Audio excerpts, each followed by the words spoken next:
تاریخ انسانیت میں ایسے بے شمار واقعات، حادثات اور راز چھپے ہیں جو بہت کم لوگ جانتے ہیں، کیونکہ ان واقعات یا رازوں کا ذکر تاریخی کتابوں میں بہت کم کیا گیا ہے۔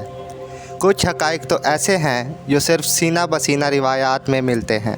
دنیا کا واحد اور بر صغیر کا ایک بادشاہ ایسا بھی گزرا ہے جس کی 2 قبریں موجود ہیں، لیکن حیرت ناک اور دلچسپ بات یہ ہے کہ دونوں قبروں میں بادشاہ کا اصلی جسم موجود ہے۔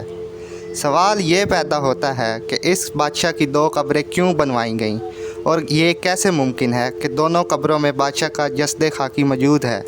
یہ بادشاہ کون تھا اور اس کی قبریں کہاں کہاں موجود ہیں، اور اس کے پیچھے کیا کہانی ہے؟ ایسے سچے راز جاننے کے لیے اس چینل کو سبسکرائب کریں اور بیل آئیکن پر پریس کریں۔ ناظرین، یہ بادشاہ مشہور زمانہ مغل خاندان کا چوتھا بادشاہ شہزادہ سلیم، جو کہ اپنے باپ شہنشاہ اکبر کی وفات سن 1605 کے بعد نور الدین جہانگیر کے لقب سے مشہور ہوا۔ جہانگیر کے ساتھ تاریخ کے کئی واقعات اور قصے مشہور ہیں، جیسے شہزادہ سلیم اور انارکلی کی کہانی، مہر و نساء اور کبوتر کا واقعہ، اور پھر مہر و نساء سے نور جہاں تک کا قصہ۔ جہانگیر کا عورتوں اور شراب کا شوقین ہونا، اپنے محل کے باہر زنجیر عدل لگوانا اور اپنی آپ بیتی خود تحریر کروانا۔ اکبر کے 2 بیٹے شہزادہ مراد اور شہزادہ دانیال کثرت شراب نوشی کی وجہ سے مر گئے۔ شہنشاہ اکبر کی وفات کے بعد اس کا تیسرا بیٹا شہزادہ سلیم نور الدین جہانگیر کے لقب سے تخت نشین ہوا۔ کئی روز تک جشن منایا گیا، قیدیوں کو رہا کیا گیا، اپنے نام کا سکہ جاری کیا، جشن 18 دن تک منایا گیا اور محل میں خوب رنگ رلیاں منائی گئی۔ لیکن سلطنت میں فوری اصلاحات نافذ کی گئیں، جیسے سڑکیں، مساجد، کنویں اور سرائیں تعمیر کروانے کا حکم دیا گیا۔ شراب اور تمام نشہ آور اشیاء کی فروخت اور استعمال پر پابندی لگا دی گئی۔ یہ پابندی صرف عوام کے لیے تھی۔ وراثت کے قوانین پر سختی سے عمل کا حکم دیا گیا۔ سرکاری شفاخانے ہر شہر میں بنانے اور مفت علاج کرنے کا حکم دیا گیا۔ جمعرات، ہفتہ اور اتوار کو جانوروں کے ذبح کرنے پر پابندی لگا دی گئی۔ مجرموں کے ناک کان کاٹنے کی سزائیں ختم کر دی گئیں، اور ایک زنجیر عدل دریائے جمنا کے کنارے سے قلعہ آگرہ کے شاہی محل تک بندھوائی گئی، تاکہ کوئی بھی اسے کھینچ کر بادشاہ کو اطلاع دے سکے۔ یہ 30 گز لمبی 4 من وزنی خالص سونے سے بنی زنجیر تھی، جس کے ساتھ 60 گھنٹیاں شاہی محل میں تھیں۔ بادشاہ خود اس فریادی کی فریاد سنتا تھا۔ شہنشاہ جہانگیر کثرت سے شراب نوشی کیا کرتا تھا۔ بادشاہ ایک دن میں 20 پیالے شراب پیتا تھا، جو بعد میں کم کر کے 6 پیالے ہو گئے۔ جہانگیر کے دور کے 10ویں سال پنجاب میں ایک نہایت مہلک وبا پھیلی اور لاہور بھی اس کی زد میں آیا۔ سارا علاقہ اجڑ گیا، ہزاروں گاؤں برباد ہو گئے۔ بیماری تقریباً 2 سال تک رہی۔ ایک خاص قسم کا زہر تھا جو فضا میں پھیل گیا۔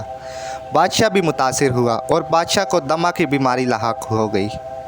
آخری دنوں میں دمہ اور شراب نوشی کی وجہ سے گرتی ہوئی صحت کے پیش نظر طبیبوں نے صحت افزا مقام کشمیر جانے کا مشورہ دیا۔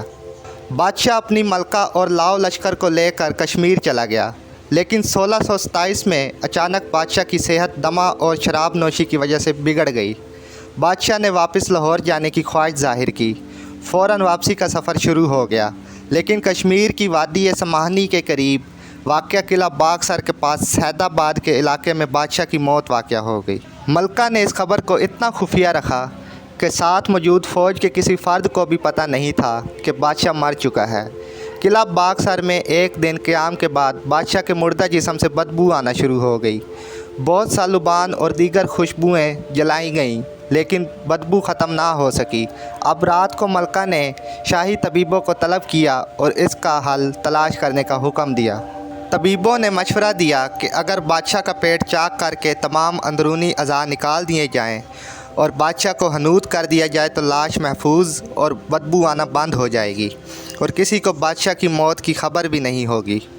چنانچہ تمام اندرونی اعضاء کو نکال کر قلعہ باغسر سے باہر رات کی تاریکی میں دفن کر دیا گیا، جہاں بعد میں ایک قبر تعمیر کی گئی اور بادشاہ کو حنوط کر کے بیٹھی حالت میں پالکی میں لاہور لایا گیا، جہاں نور جہاں کی ملکیت باغ دل کشاں میں لاش کو دفن کر دیا گیا۔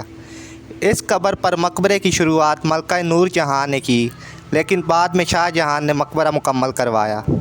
اس طرح شہنشاہ جہانگیر کی 2 قبریں، ایک لاہور اور دوسری کشمیر میں قلعہ باغسر کے پاس موجود ہے۔ ناظرین، یہ تھی ہماری آج کی ویڈیو۔ اگر آپ کو یہ ویڈیو پسند آئی ہو تو اسے لائک کریں، شیئر کریں اور کومنٹس باکس میں اپنی قیمتی آراء سے ضرور